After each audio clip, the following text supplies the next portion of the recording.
Happy New Year 2024 buat sobat online menurut Kak Syaf. Karena banyak juga dari teman-teman yang nanya, jangan cuma public speaking doang dong Kak, coba CV, coba interview HRD, bahkan ada yang minta LinkedIn.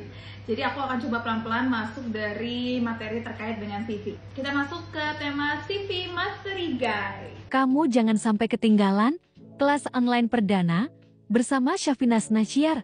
Tunggu apa lagi? Banyak yang suka bingung apa sih bedanya CV dan juga resume ya. Aku bahasa Indonesia aja, resume atau resume. Oke, dari panjang pendeknya dulu ya. Kalau CV itu biasanya lebih panjang, lebih lengkap isinya, lebih beragam isinya. Tapi kalau resume itu biasanya lebih singkat dan lebih padat.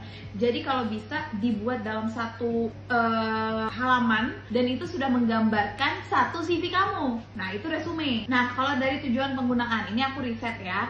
Kalau CV itu biasanya digunakan untuk konteks akademis, penelitian, atau pekerjaan yang memerlukan catatan prestasi yang lengkap. Seperti background akademis, posisi penelitian, dan beberapa industri yang pernah kamu gelutin. Tapi kalau resume ini lebih umum digunakan untuk dan berada di Amerika Serikat, walaupun sebenarnya banyak ya dalam negeri yang juga minta resume nih. Nah, formatnya juga kalau misalkan CV sama resume, CV itu biasanya lebih beragam, makanya kita sering dengar ada yang namanya creative CV, formal CV, karena memang formatnya beragam, penempatannya, tata letak dari setiap inti di dalamnya juga beragam. Nah, kalau resume itu biasanya lebih terstruktur dan formatnya tuh sudah terstandarisasi. Jadi ketika kita apply, baik itu ke perusahaan atau beasiswa, biasanya udah ada tuh standar dari resume yang mereka inginkan.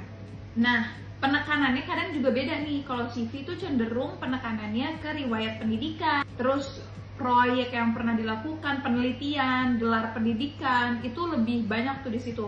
Tapi kalau resume itu biasanya lebih ke pengalaman kerja, pencapaian, keterampilan yang pernah dilakukan seumur hidup gitu kan. Nah, meskipun ada beberapa hal ini, tapi sebenarnya CV dan resume ini sekarang itu disesuaikan berdasarkan kebutuhan. Jadi kalau kita mau apply untuk kerja atau untuk beasiswa, memang kita harus pelajari dulu beasiswa ini membutuhkan resumenya seperti apa, pekerjaan ini membutuhkan resume seperti apa, atau membutuhkan CV yang lebih sifatnya formal atau casual. Itu memang harus dipelajari dulu, dan para pemberi informasi ini, baik informasi beasiswa ataupun informasi lowongan kerja, biasanya juga sudah menentukan nih resumenya baiknya seperti apa, CV-nya baiknya seperti apa. Kita juga harus pintar-pintar untuk menerka terkait hal itu. Jadi penting untuk memeriksa preferensi yang lebih spesifik dari setiap perusahaan atau beasiswa yang mungkin mau kita apply. Oke? Good luck!